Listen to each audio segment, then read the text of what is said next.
Romains chapitre 12.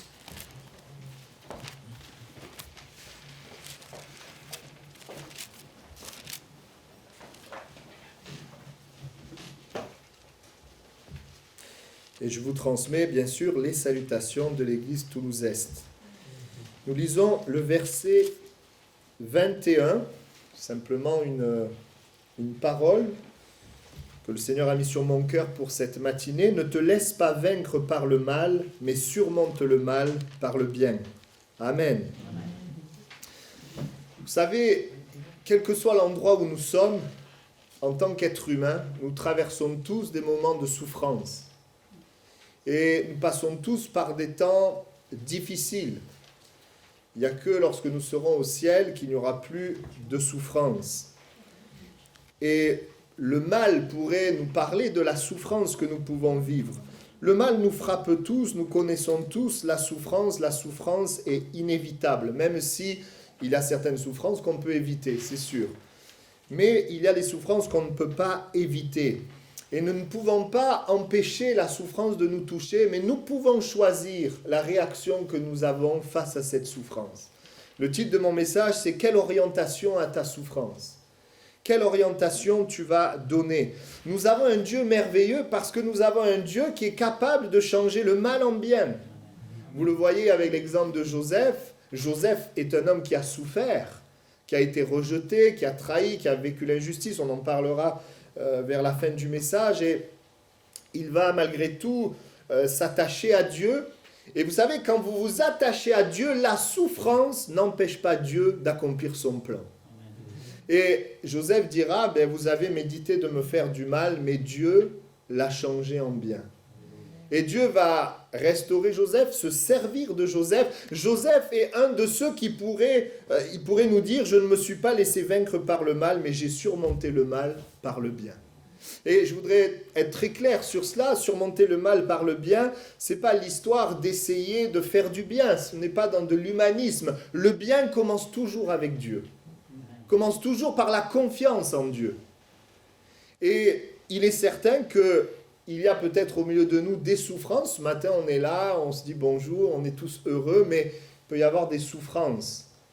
Et le Seigneur voudrait nous inviter à ne pas nous laisser arrêter par cette souffrance, mais de pouvoir nous confier en Dieu afin que Dieu puisse accomplir son plan dans nos vies, au travers de nos vies. Amen.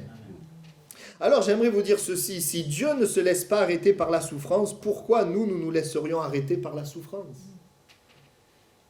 La Bible dit que dans 2 Corinthiens, ne le prenez pas, mais je le cite, chapitre 4, verset 17-18, que nos souffrances, nos légères afflictions, elles ne sont rien comparées à la gloire qui nous attend. Et nous avons un Dieu qui ne nous a pas promis qu'il n'y aurait pas de souffrance, mais qui nous a promis d'être avec nous tous les jours. Et un Dieu qui est un Père et qui veut accomplir son plan. Amen. Nous ne pouvons pas changer le passé, mais nous pouvons changer l'avenir. Nous pouvons surmonter, ou encore dans des traductions, il est dit « vaincre le mal par le bien ». Oui, cela sous-entend que le mal qui amène la souffrance veut nous amener dans une direction. Et j'aimerais qu'on soit clair, vous savez, lorsque nous souffrons, il y a ce piège, ce danger, ce risque d'aller dans une certaine direction. Je pourrais prendre des exemples, et c'est ce qu'on va faire ce matin. Nous allons voir différents types de souffrances. Et j'aimerais, pour commencer ce message, parler aussi de cette histoire, de ce régiment de soldats qui était là sur l'île de Malte. Et dans cette compagnie, il y avait un soldat chrétien. Et ce soldat chrétien, les incroyants lui en faisaient voir de toutes les couleurs. C'était difficile. Un soir, il est revenu fatigué, sale d'un service de sentinelle, et puis il s'est agenouillé pour prier avant de se coucher. Et là, un des soldats a pris sa botte et l'a frappé sur la tête avec sa botte. Il n'a rien dit, il a continué de prier. Le lendemain, le soldat qui avait frappé sa botte s'est rendu compte que ses bottes avaient été cirées par l'homme à qui il avait frappé. Ce jour-là, il a dit c'était trop pour lui, il s'est tourné vers Jésus, il a été sauvé. Il a été touché, bousculé par l'amour de Dieu. Et c'est évident que ce soldat qui a pris un coup de botte sur la tête et qui ensuite va cirer ses bottes, ce n'est pas une action humaine, mais c'est l'action de Dieu. Cet homme a décidé de surmonter le mal par le bien, et en faisant cela, il a permis à cet homme d'être sauvé et d'avoir sa vie changée. Et nous sommes les uns les autres dans un combat, dans des souffrances, dans des difficultés, mais nous avons un Dieu qui est consolateur. Nous avons un Dieu qui est protecteur, nous avons un Dieu qui est celui qui pourvoit, nous avons un Dieu qui est puissant, nous avons un Dieu qui nous aime. Et qui désire, eh bien, ce matin, que tu puisses ne plus te laisser freiner par la souffrance, mais que tu puisses vaincre cette souffrance. Et que le Seigneur te donne, dans les années qui te restent à vivre, de voir sa gloire comme tu ne l'as jamais vue. Parce que si nous sommes toujours là, c'est que Dieu a un plan. Sinon, on serait monté, on serait parti. Alors, nous allons voir différents exemples de souffrance dans la parole de Dieu. Premièrement, alors c'est peut-être le point le plus négatif de ce matin, mais nous allons parler de Saül. Cet homme qui souffrait, mais qui souffrait à cause de son orgueil. Parce que voyez-vous, nous pouvons souffrir à cause des choses que nous voulons qui sont contraires à Dieu. Et nous voyons dans un texte donc de l'Écriture, c'est 1 Samuel chapitre 18 verset 7, et 1 Samuel 18, 8, 9, alors ça paraît être un texte un peu banal, mais en réalité, dans ce texte, il se passe quelque chose d'important. Il est écrit, les femmes qui chantaient se répondaient les unes aux autres et disaient, Saül a frappé ses 1000 et David ses 10 000. Saül fut très irrité et cela lui déplut. Il dit, on en donne 10 000 à David et c'est à moi que l'on donne les 1000. Il ne lui manque plus que la royauté. Écoutez bien, et ça, c'est là maintenant ce qui est important. Et Saül regarda David d'un mauvais œil à partir de ce jour et dans la suite. C'est important parce qu'il y a quelque chose qui va basculer. Il faut savoir que Saül était celui qui avait été choisi par Dieu. Il avait la faveur de Dieu. Et il va connaître une souffrance, la souffrance d'être moins reconnu que l'autre, qu'un autre. Les femmes disaient, David, il a frappé ses 10 000 et Saül, il a frappé ses 1000. Autrement dit, il voit que quelqu'un est plus élevé que lui. Et il en souffre. Il en souffre et l'Écriture nous dit que cela va l'irriter. Et la suite de l'histoire nous montre qu'il va nourrir une jalousie envers David qui va l'amener à le poursuivre pour le tuer. Et ce texte est important parce qu'il y a eu cette souffrance qui a été là, et à partir de ce jour, cette souffrance a ouvert la porte à l'irritation et à la jalousie, et à partir de ce moment, il a commencé à vriller. Et il n'y a pas que cette histoire, il y a d'autres histoires où Saül, on voit qu'il s'est détourné du chemin de Dieu. Je ne vais pas forcément trop en parler, mais le prophète Samuel lui avait demandé de rester à un endroit, d'attendre qu'il arrive pour offrir un sacrifice, et encore une fois, il ne va pas le faire. Il voit que le prophète n'arrive pas et il le fait lui-même. Ça, c'est un deuxième aspect. Et puis, il y a une troisième histoire où le prophète lui avait dit, Dieu lui avait dit dans un combat de tout dévouer par interdit. Et il ne va pas, encore une fois, obéir complètement. Donc, il va désobéir puisqu'il va garder les choses. Et dans les trois histoires, nous voyons le même problème. Le fait de vouloir plaire aux hommes. Le fait de vouloir plaire. Et en fait, cette souffrance, finalement, de ne pas être élevé, c'était une souffrance qui devait mourir. C'était quelque chose en lui qui devait mourir. Et ces choses-là étaient réelles. Et Saül, eh bien, il va s'éloigner, il va perdre la royauté. Son cœur était attaché à recevoir les choses pour sa personne, plutôt que de s'attacher à Dieu. Et si nous voyons que Saül voulait la royauté, il voulait que les gens l'aiment, et même à la fin de sa vie, quand il semble qu'il se repent, il dit « Pardonne-moi et honore-moi devant les hommes, les anciens de mon peuple ». C'est quelque chose qui n'est jamais mort, et c'est ce qui va l'amener à perdre complètement la faveur de Dieu. Cette souffrance va le détruire, et en réalité, derrière cette souffrance, il y a un orgueil.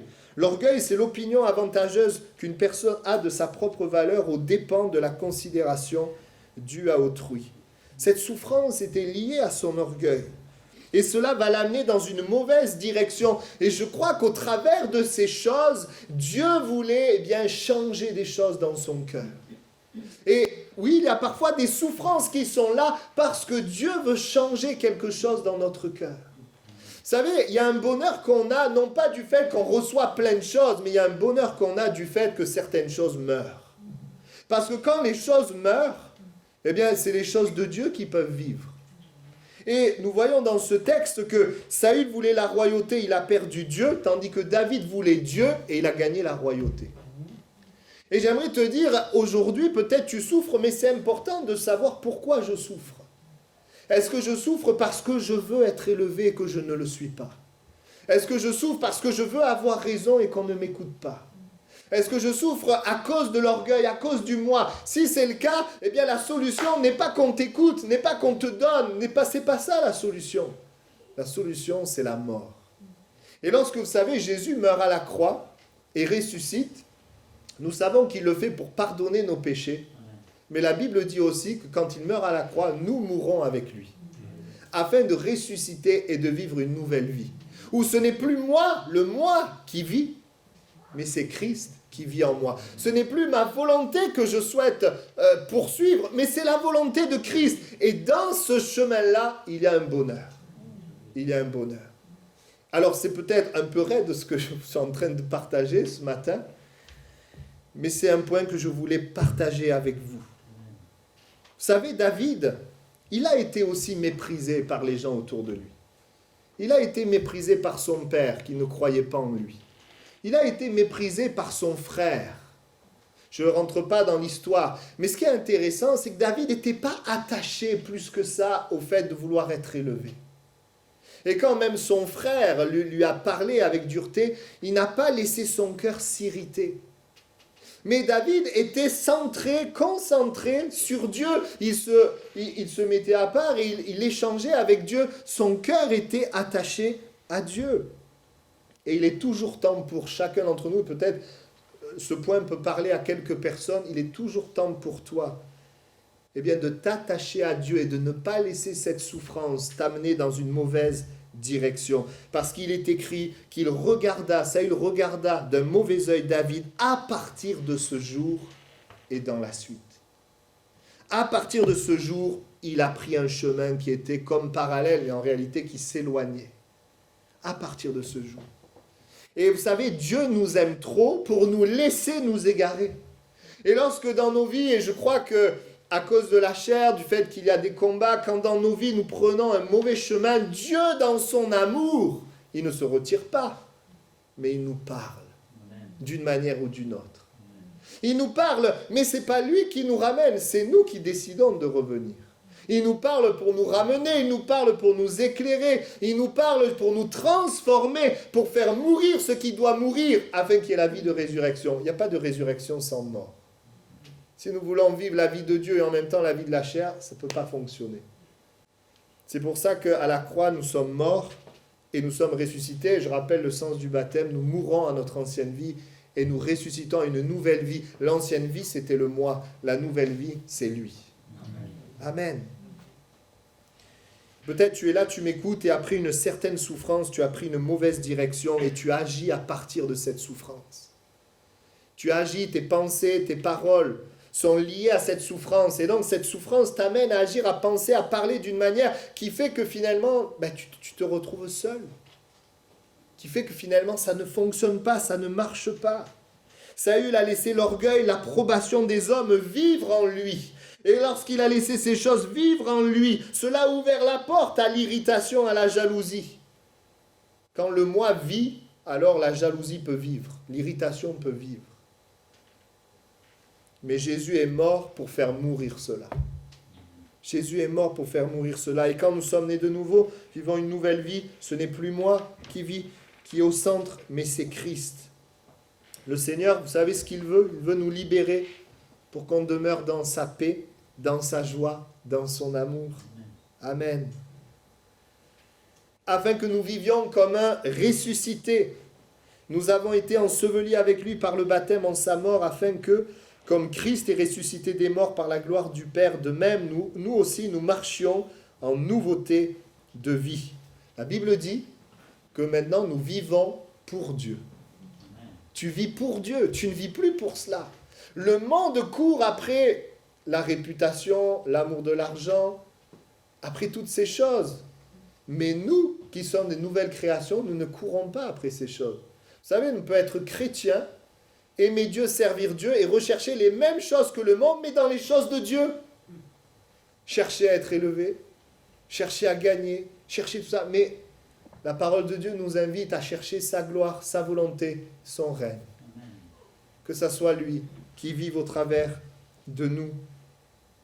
Si Saül, c'est vrai, lorsqu'on voit que Saül a affectionné sa propre élévation et ça a amené sa chute, j'aimerais vous dire, s'il avait affectionné l'élévation de Dieu, la jalousie, l'irritation n'auraient pas pu s'attacher à lui. Le deuxième exemple, je voudrais partager, on a parlé là de la souffrance de l'orgueil, je voudrais parler maintenant de la souffrance du manque. Et vous parlez de Naomi, Orpa et Ruth dans la parole de Dieu. Dans Ruth au chapitre 1er, au verset 3 à 5, je vous lis. Du temps des juges, il y eut une famine dans le pays. Un homme de Bethléem de Juda partit avec sa femme et ses 2 fils pour faire un séjour dans le pays de Moab. Le nom de cet homme était Elimelech, celui de sa femme Naomi, et ses 2 fils s'appelaient Machlon et Kiljon. Ils étaient Éphratiens de Bethléem de Juda.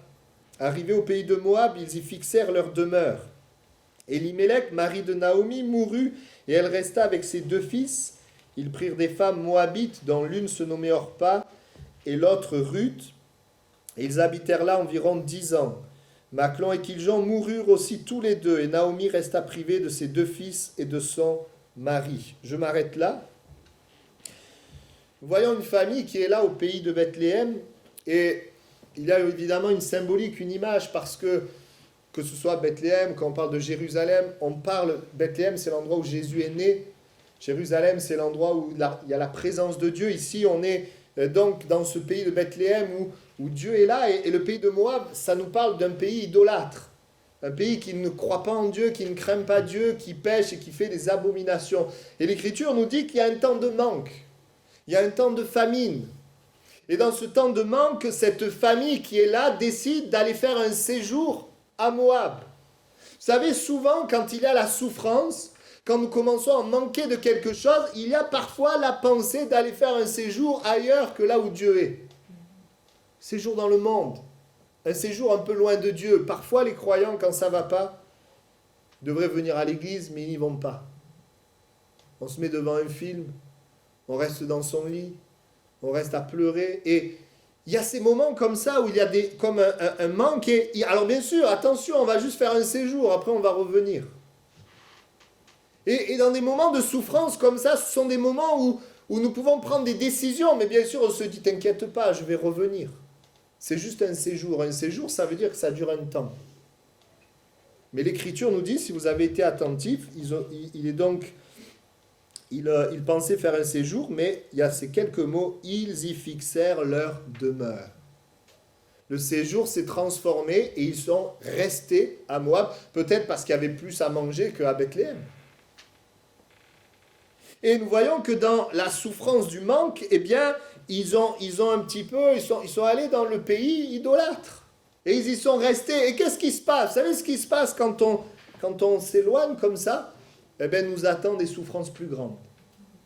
Et l'Écriture nous dit, la souffrance plus grande, elle va arriver puisqu'Elimelech va mourir.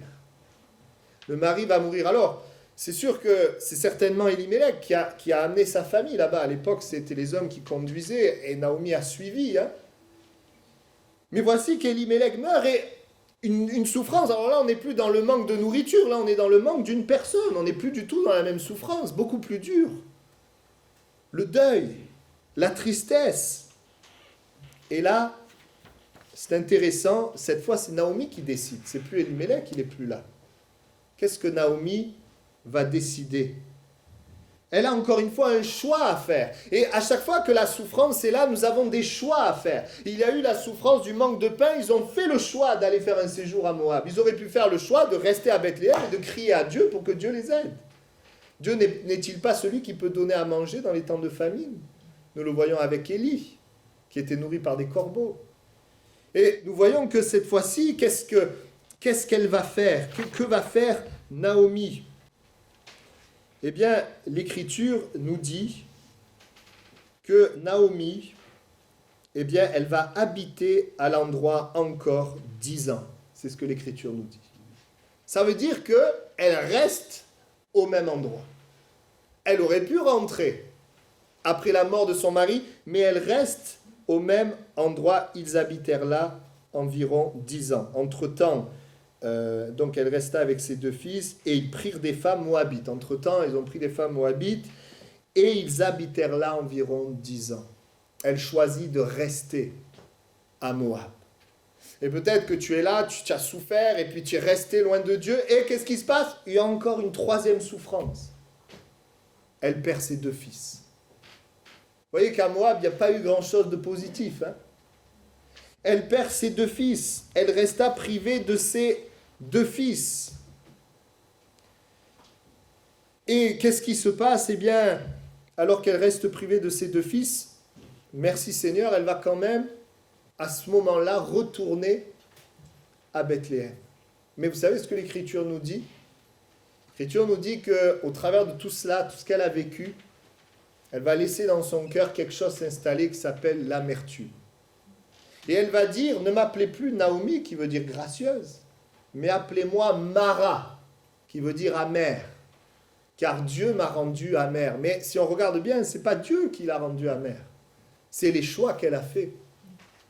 C'est les choix qu'elle a faits. Et notre Dieu est un Dieu, oui, de grâce, de bénédiction, mais n'oublions jamais que toute grâce, toute bénédiction, comme dit l'Écriture, tout don parfait nous vient d'en haut du Père des Lumières. Tout ce qui est bon est en Dieu. Et des fois, le chrétien, il cherche le bien, mais il ne cherche pas Dieu. Il cherche le bien sans Dieu. Le bien sans Dieu, ça s'appelle le péché. Nous avons besoin de comprendre que tout ce qui est bon est en Dieu et qu'en tout temps, et quelle que soit la souffrance que nous traversons, la meilleure direction que nous pouvons prendre, c'est la volonté de Dieu, c'est la présence de Dieu. C'est lui. 3e souffrance, mais cette fois-ci, elle va faire quand même un bon choix.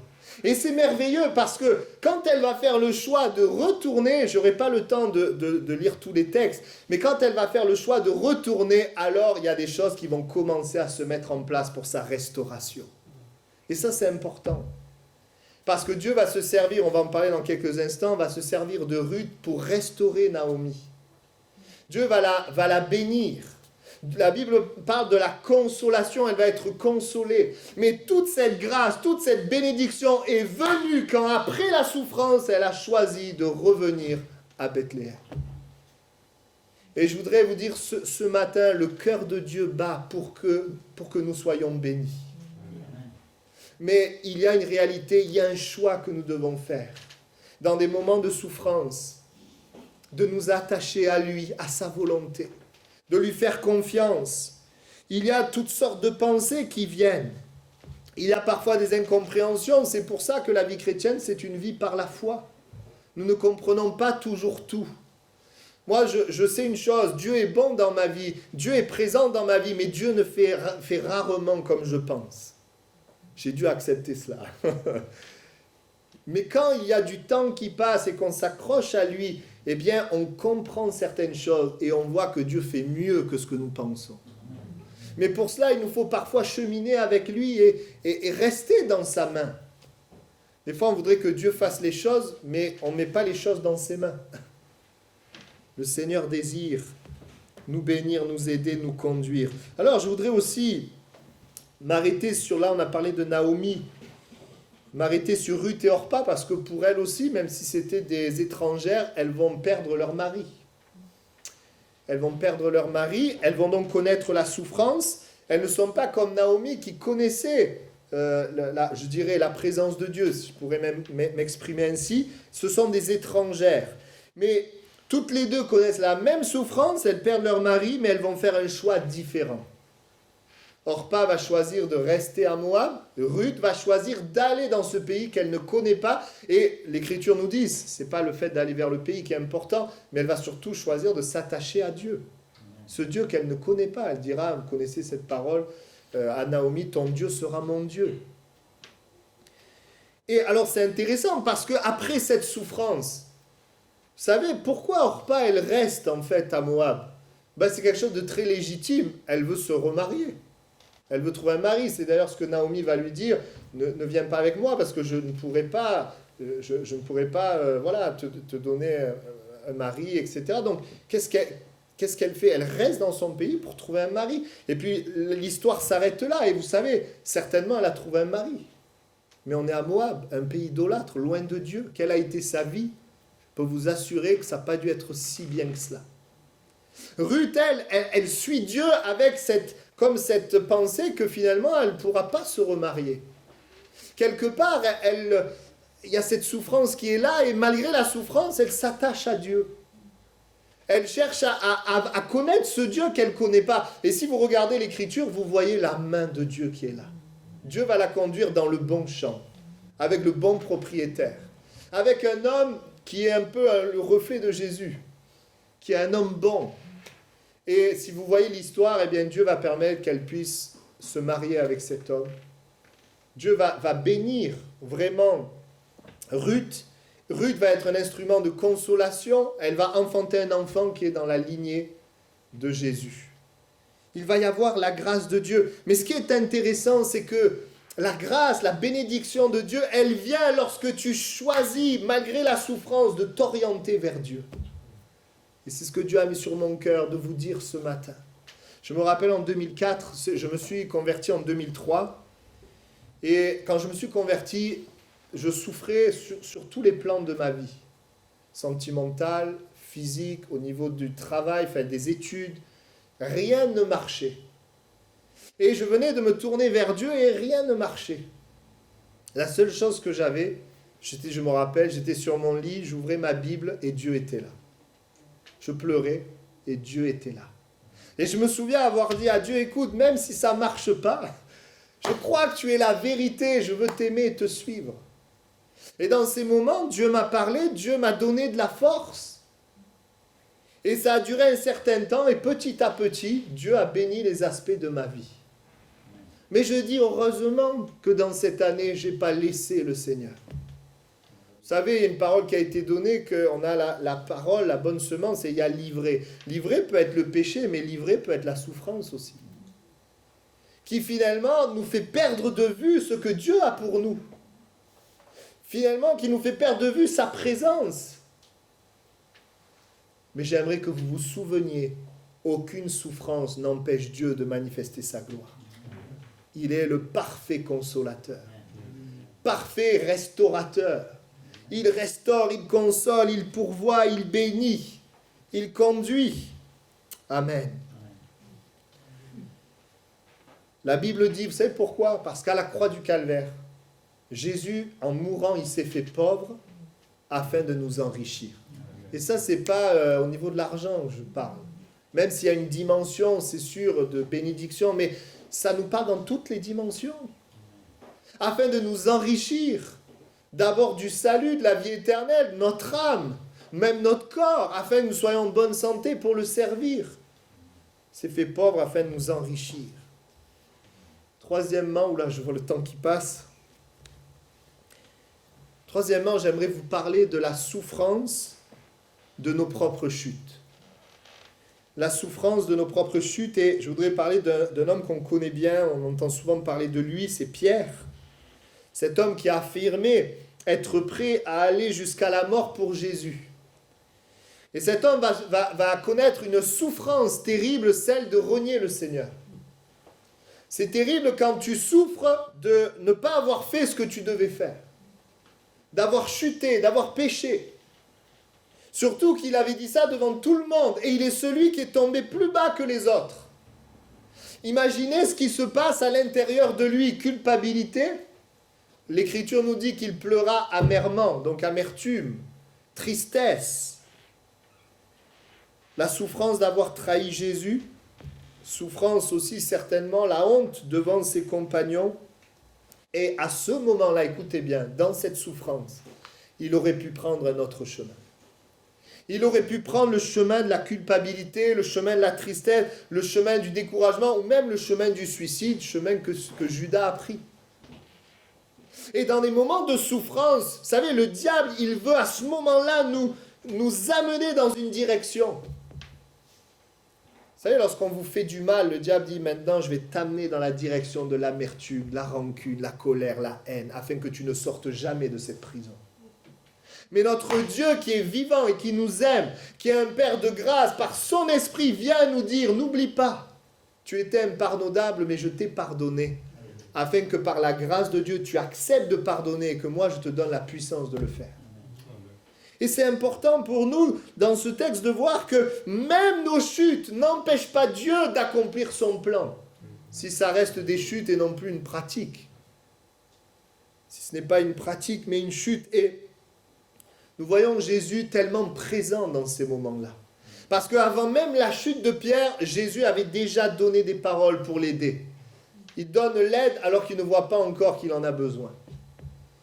Il dira, j'ai prié pour toi afin que ta foi ne défaille pas. Il parlera, il dira, oui, tu vas me renier, il va annoncer les choses. Et bien avant cela, Jésus avait dit à Pierre, je ferai de toi un pêcheur d'hommes. Dieu lui avait donné une parole. Et imaginez, il reçoit cette parole. Et puis, il chute comme ça. Le diable vient lui dire, c'est fini la parole. C'est plus un pêcheur d'hommes, là, c'est terminé. C'est toi qui t'es perdu. Mais merci Seigneur. Même nos chutes n'empêchent pas Dieu d'agir si tout simplement tu saisis sa main pour te relever. Et oui, non seulement avant, mais même après, eh bien nous voyons que Dieu va montrer par sa parole qu'il ne le laisse pas tomber. D'abord, l'ange va parler et dire, allez dire à ses disciples et à Pierre qu'il vous précède en Galilée. Pourquoi il va citer Pierre? L'ange va citer Pierre. Il aurait pu dire à ses disciples, parce que Pierre avait besoin d'entendre qu'il n'était pas écarté. Parce que, tout simplement, si l'ange avait dit, dites à ses disciples, il serait dit, mais pour moi c'est fini. Alors, est-ce que tu l'entends, Pierre, ton nom? C'était pas terminé. Et quand il voit Jésus et que Jésus lui dit 3 fois, m'aimes-tu, les 3 fois qui font penser au reniement, et que Pierre va répondre, pas avec le même mot que Jésus utilise. Jésus dit, m'aimes-tu, d'un amour extraordinaire, et Pierre, il dit juste, j'ai de l'affection pour toi. Mais Jésus ne dit pas ça pour le condamner, le culpabiliser. Juste après ça, il lui dit, paie mes brebis. Autrement dit, occupe-toi des personnes. Autrement dit, non seulement je t'ai appelé à être un pêcheur d'hommes, mais je t'appelle aussi à t'occuper des gens. C'est comme si Jésus lui présentait un autre aspect du plan qu'il a pour lui. Mais nous, on n'aurait jamais fait ça. Nous, on aurait dit, écoute, change, et si tu changes, eh bien, il y aura un plan pour toi. Mais Jésus vient alors qu'il vient de chuter. Alors, bien sûr, hein, il y a l'amertume, il y a la tristesse. Et Jésus lui dit, paie mes brebis. En même temps, Jésus est en train, au travers de cette souffrance, Pierre est en train de réaliser qu'il ne peut pas aimer Dieu par ses propres forces. Et c'est justement ça qui va le qualifier pour s'occuper des brebis. Et j'aimerais vous dire que peut-être dans nos souffrances et dans nos chutes qui paraît difficiles, incompréhensibles, qui paraît irréversibles, eh bien il y a pour nous même une bénédiction, celle de dépendre plus de Dieu. Et voici que, et ça c'est, l'histoire nous le montre au travers de ce qu'il va répondre, Pierre va choisir la repentance. Non seulement choisir la repentance, demander pardon, regretter, mais choisir aussi la confiance, la foi pour se relever. Parce qu'il y a des chrétiens, ils demandent pardon à Dieu tous les jours, mais il n'y a pas un moment où ils le prennent, le pardon. Il faut demander pardon, mais après il faut le prendre, le pardon, parce que Dieu nous le donne au travers de Jésus. Et je me rappelle avoir vu des gens souffrir avec de leur erreur, de leur péché. Je me rappelle cet homme qui disait, mais avec ce que j'ai fait, c'est impardonnable, c'est fini, se condamner eux-mêmes. Se condamner eux-mêmes, mais Jésus est mort afin de pardonner tous les péchés. Jésus est mort afin de donner une nouvelle chance à chacun. Et ce n'est pas un hasard si le premier homme à entrer dans le ciel, c'était un brigand. C'était un homme qui avait tout raté. Pour nous parler, nous montrer qu'il y a pour chacun d'entre nous un espoir s'il y a repentance et confiance. Et ce matin, est-ce que tu veux laisser ta chute te te laisser comme ça, errant dans la dépression, dans la tristesse, dans la culpabilité, ou est-ce que ce matin, tu veux saisir la main de Dieu?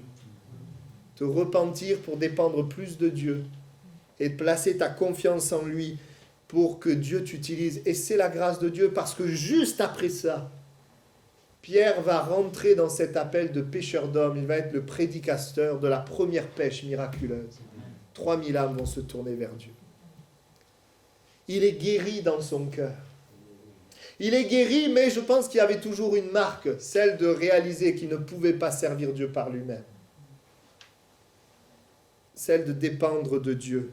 Amen. Je termine, dernier exemple. La souffrance de l'injustice. Et je voudrais parler de Job et de Joseph. Job et Joseph ont deux points communs. Le premier point commun, c'est qu'ils ont vécu tous les deux l'injustice. Job a été plongé dans le malheur, perte des biens, des enfants, de la santé, et il a été jugé comme ayant péché par ses amis, alors que l'Écriture nous montre qu'il n'avait pas péché. Ses amis lui ont dit, s'il t'arrive tout ça, c'est que tu as péché. Au lieu d'être réconforté par ses amis, il est accusé, il est jugé. C'est une grosse injustice, surtout quand c'est tes amis. Joseph, de même, est trahi par ses frères alors qu'il ne leur avait rien fait. Certes, il a manqué un peu de sagesse en s'élevant, mais il n'avait rien fait qui soit digne de mal. Et plus tard, il va également se garder d'un adultère et il va se retrouver en prison alors que celle qui cherchait l'adultère, elle s'en sort bien. Nous sommes encore dans une injustice. Point commun entre les deux, c'est qu'ils vivent l'injustice. Et le deuxième point commun, c'est qu'ils vivent l'injustice de personnes proches. C'est que Job, c'était ses amis, et Joseph, c'était ses frères. Alors, il y a l'histoire de la femme de Potiphar, ça, c'était la femme de son maître, et c'était aussi des gens proches. Vous savez, David dit dans l'Écriture, « Ce n'est pas un ennemi qui m'outrage, je le supporterai, ce n'est pas mon adversaire qui s'élève contre moi, je me cacherai devant lui, c'est toi que j'estimais mon égal, toi mon confident et mon ami. » Vous savez, la souffrance est encore plus vive quand ce sont des proches avec qui on a cheminé, avec qui on a partagé, qui viennent blesser.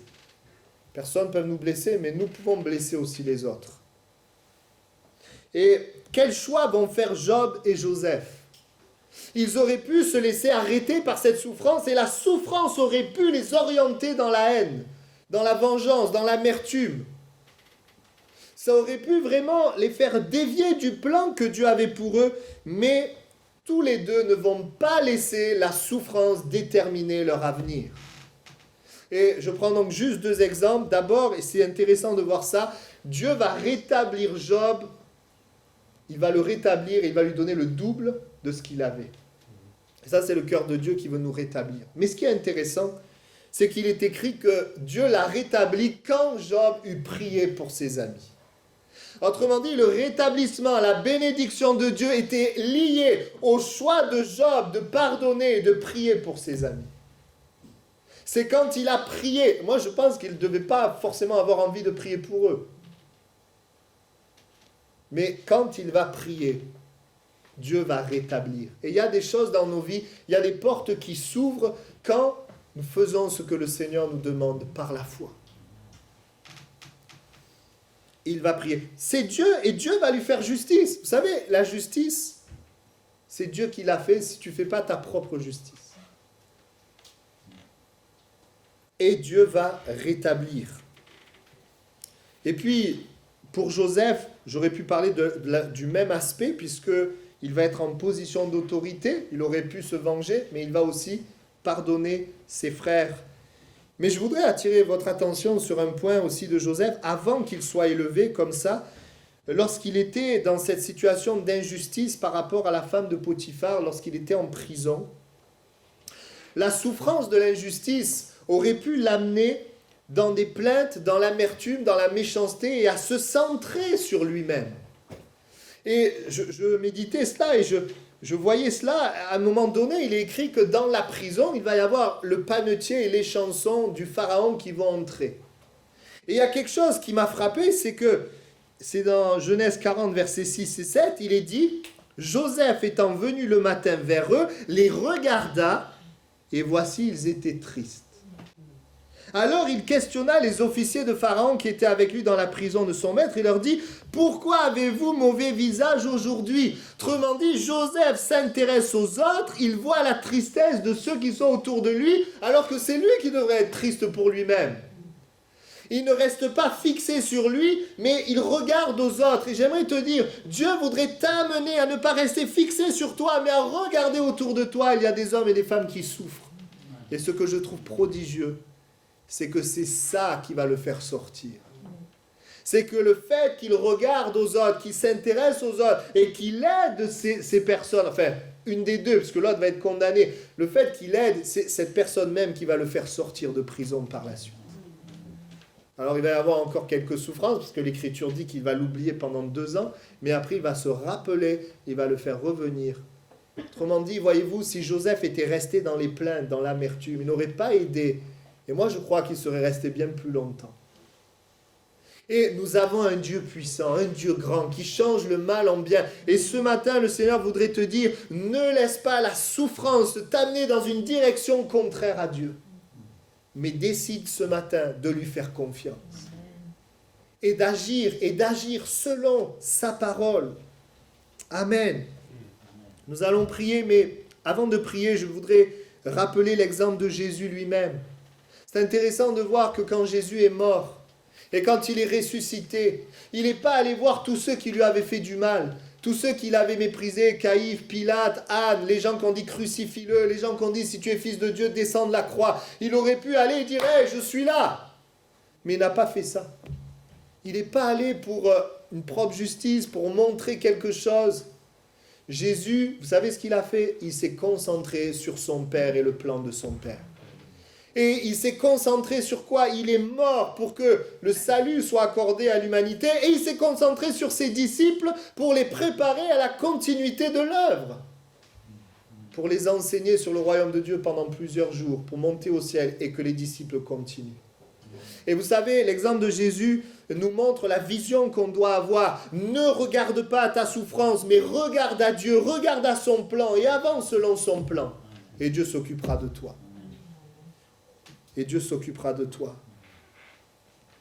Amen. Oui, nos légères afflictions du moment présent produisent pour nous, au-delà de toute mesure, un poids éternel de gloire.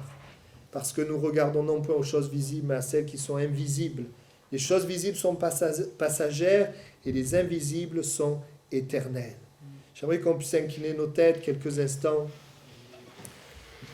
Pour cela, regarde plus loin que ta souffrance. Vois le but de Dieu dans ta famille, dans ton travail, auprès de tes amis. Vois le but de Dieu dans ton église. Et ce matin, saisis la main de Dieu. Si Dieu n'est pas arrêté par la souffrance pour accomplir son plan dans ta vie, alors toi, ne te laisse pas arrêter par la souffrance, mais surmonte le mal par le bien. Surmonte le mal par le bien. Je sais qu'il y a au milieu de nous des personnes qui ont souffert. Quelle orientation vas-tu donner à ta souffrance? Que vas-tu faire de ta souffrance? L'utilises-tu pour bénir les autres ou pour détruire? Est-ce que tu choisis de t'appuyer sur Dieu ou de t'éloigner de Dieu? Est-ce que dans ta souffrance, tu cherches à apprendre ou est-ce que tu apprends ou est-ce que tu descends? Tu ne peux pas changer le passé, mais tu peux choisir la direction que tu vas donner à cette souffrance. La Bible nous dit qu'à la croix, nous sommes morts avec lui et ressuscités avec lui et pour lui. La Bible nous montre la direction et elle nous demande de le croire, de nous conformer, de croire et d'aller dans ce sens. Nous devons le vouloir et lui donne le pouvoir. Nous pouvons faire ce choix. Faire le choix de se satisfaire de Christ et de Dieu plutôt que de la gloire humaine à l'image de Saül. Faire le choix et d'aller vers Dieu, de se confier en Dieu dans les situations de manque, plutôt que de faire des compromis. Faire le choix de pardonner plutôt que de garder l'amertume.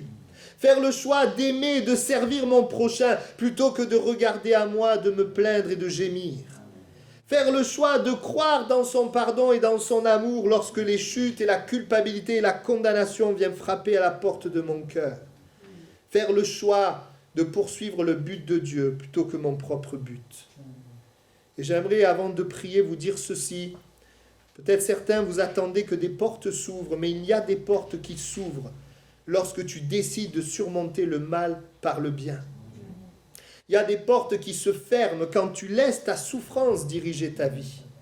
Et il y a des portes qui s'ouvrent. Souvenez-vous des espions. Ils étaient tous dans la même souffrance, le même désert, mais ils ont fait un choix différent. 2 d'entre eux ont choisi de croire dans la parole de Dieu. Les autres ont choisi de se plaindre. Et il y a eu pour 2 la porte qui s'ouvre et pour les autres la porte qui se ferme. Bien que la porte ne se soit pas, et ça c'est une parenthèse que je fais, elle ne s'est pas ouverte tout de suite. Elle s'est ouverte plus tard. Parce que quand tu fais des mauvais choix, tu fermes aussi la porte à ceux qui sont autour de toi. Mais quand toi-même tu fais des bons choix, tu ouvres aussi la porte à ceux qui sont autour de toi. Nos choix ont une influence sur ceux qui nous entourent. Et la croix de Christ nous permet de dépasser le passé, car nous sommes en Christ. Si quelqu'un est en Christ, il est une nouvelle création. Les choses anciennes sont passées, toutes choses sont devenues nouvelles. Je suis en Christ. L'homme et la femme blessés, brisés, souffrants, il est mort. Je suis maintenant ressuscité avec lui, en lui.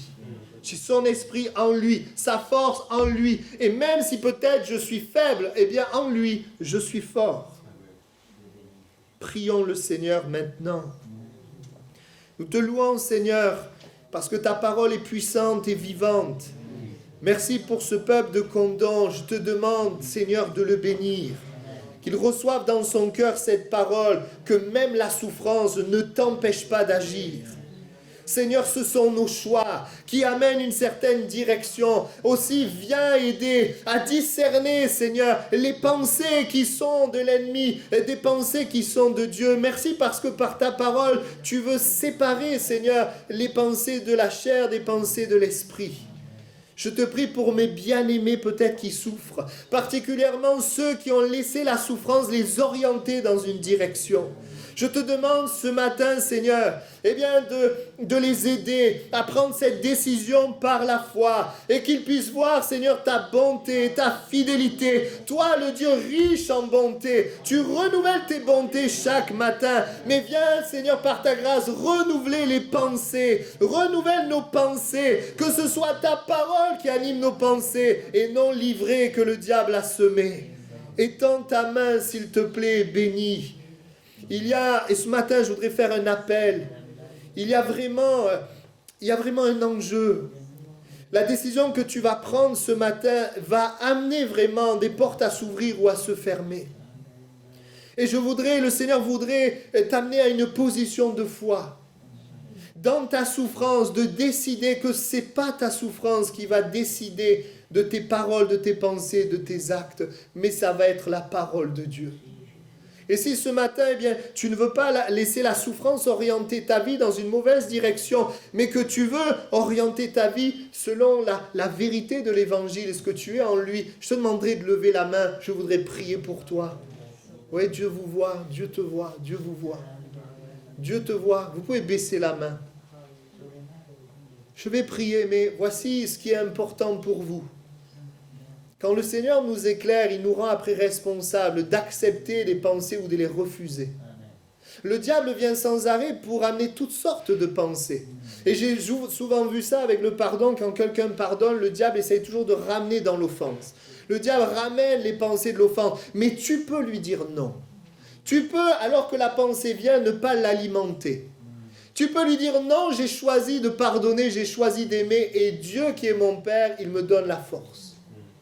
Tu peux décider, choisir de ne plus alimenter les pensées de plainte, toutes sortes de pensées. Prends cette décision, le Seigneur va t'aider. Ce n'est pas quelque chose, tu ne vas pas y arriver par toi-même, mais dans cette relation que tu as avec Dieu, Dieu va t'aider. Écoute bien, il a un plan pour ta famille. Il veut même t'utiliser dans cette église. Il a un plan pour cette église. Il a un plan pour ta santé, il a un plan pour tes amis, tes collègues de travail, pour les personnes que tu côtoies, il a un plan. Alors je prie, Seigneur, pour toutes ces mains levées.